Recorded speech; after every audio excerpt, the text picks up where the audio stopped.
Gyökeres was a very tense Sunday. Manchester United have just been turned down by Viktor Gyökeres. Benjamin Šeško, we've heard from so many journalists now, is a player that Arsenal really like. Get a picture, fam.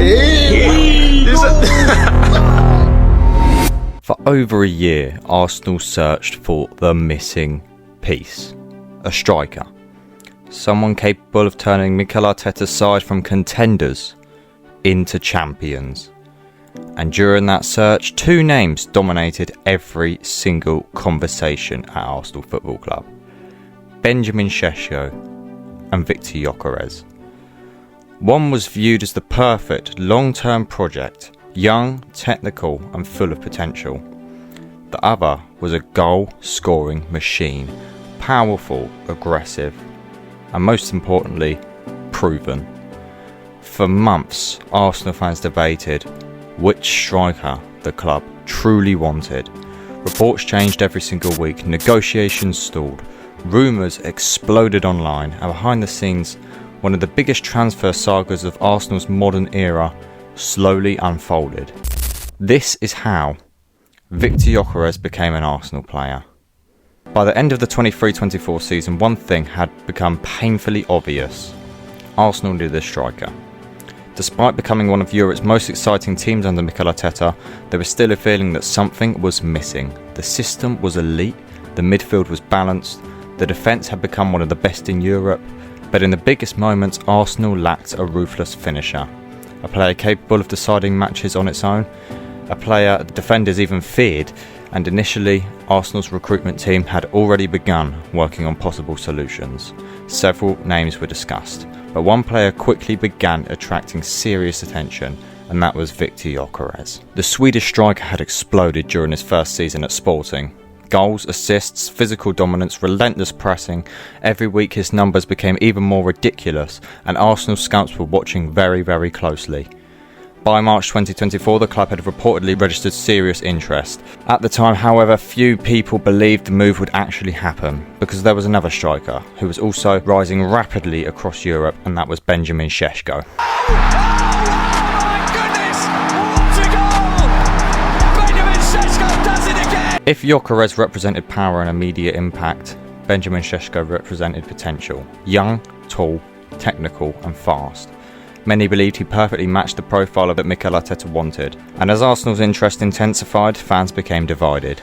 Some wanted the proven goal-scoring machine in Portugal, others believed Šeško would be one of the best strikers in world football in 10 years' time. Social media became flooded with debates: who will fit Arsenal better, who suited Arteta's system, who had the higher ceiling, and most importantly, who did Arsenal actually want. Throughout late 2024 and early 2025, reports constantly shifted. One week Arsenal were leading the race for Šeško, the next Gyokeres was the priority.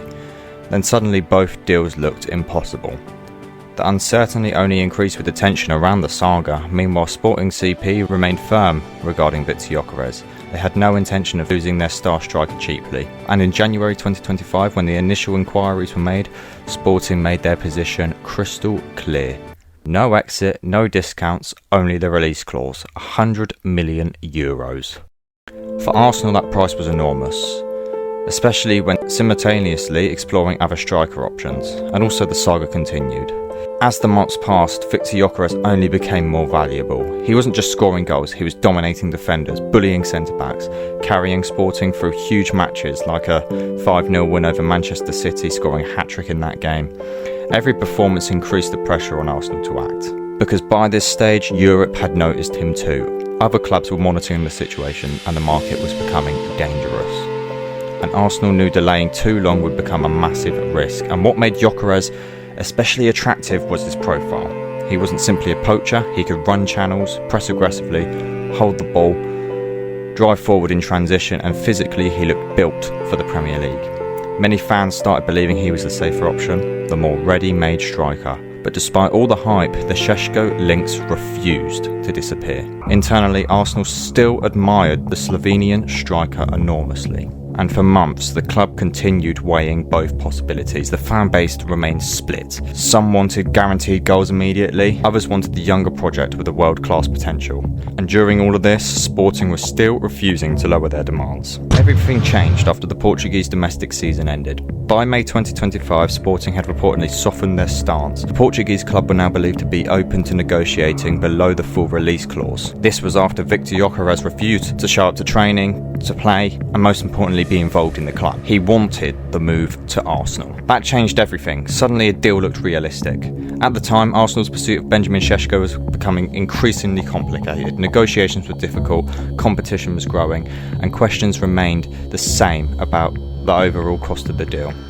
Inside Arsenal, discussions intensified and slowly momentum began shifting towards Viktor Gyokeres, all thanks to Andrea Berta. By early 2025, talks accelerated rapidly. Reports emerged that Arsenal and Sporting were now in advanced negotiations.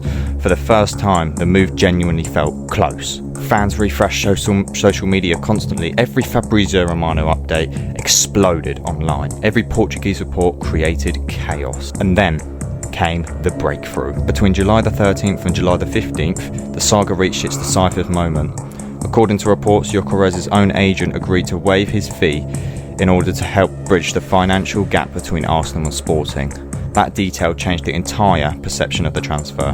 It showed how badly the striker wanted the move, and suddenly Arsenal fans could sense it. This was happening. In the final days, as negotiations entered the final stage, the atmosphere around the deal completely changed.